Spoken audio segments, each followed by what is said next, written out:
Uy, pa! Pa, aga mo gumising ah. Oo, iniisip ko kasi yung kanin. Yung ano naman iniisip mo? Yung allowance. Allowance natin. Iniisip mo yan na malit na bagay. Hindi mo na isipin yan. Ang mahalaga, nakaraos sa New Year. Ayaw nga pala. Magkape ka. Gusto mo kape? Paano magkape? Wala namang kape dito. Ang ganda, ikaw kukuha ba ako ng kape eh. Oh, kape ka muna.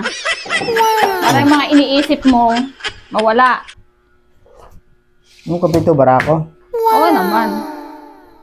Oh, macaroni salad, yung paborito mo yan. So, Kumain ka muna dyan. Almusal ka muna. pinagalo mo yung malamig at saka mainit. Grabe. Yun nga ang masarap eh.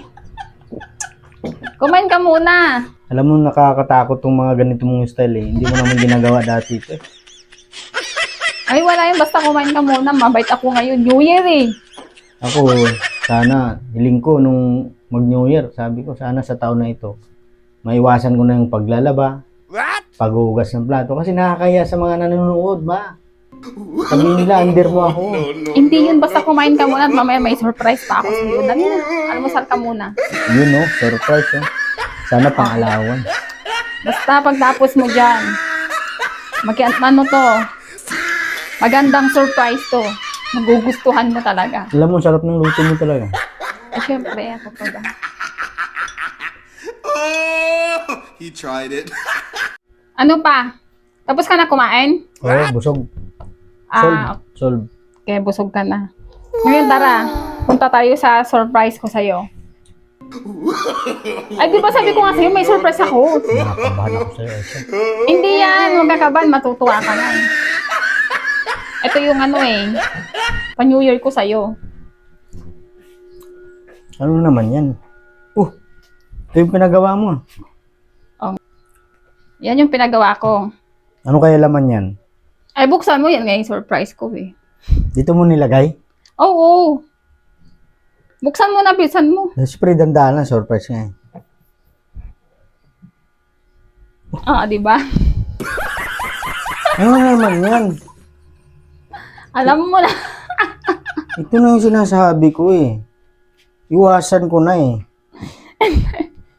Alam mo. Nakakaya na talaga ma. Kasi sinasabihan ako na kawawa ako, tagalaba. Alam mo, kahit New Year ngayon, wala pa rin ligtas. Hindi ang taon lang nagbabago, pero yung routine ng buhay, ganyan pa rin. Hindi tumalab pala yung wish ko. Dapat sakwan ako sa wish ko lang. Sige na, naghihintay na yan sa'yo. Ano ba to? Siyempre, Pwede ba? labahan. Pwede ba? Wag na. Wag naman to. Pwede nga utusan ng iba, pero ito wag. Nakakaya eh. Sige na, wag maraming reklamo. Ano ka ba? Masaya nga yan eh. Di ba nga naalala mo sa'yo, pinagawa ko nga yan para sa'yo yan. Balik na rin lang natin. Para na magtrabaho, dito na ako sa bahay. Baliktarin mo na lang yan. Grabe naman pinagagawa ko sa akin. Kala ko nagbago na ang buhay. Dati naglalaba, ngayon hindi naglalaba. Ngayon ganun pa rin, naglalaba ka pa rin. Nako.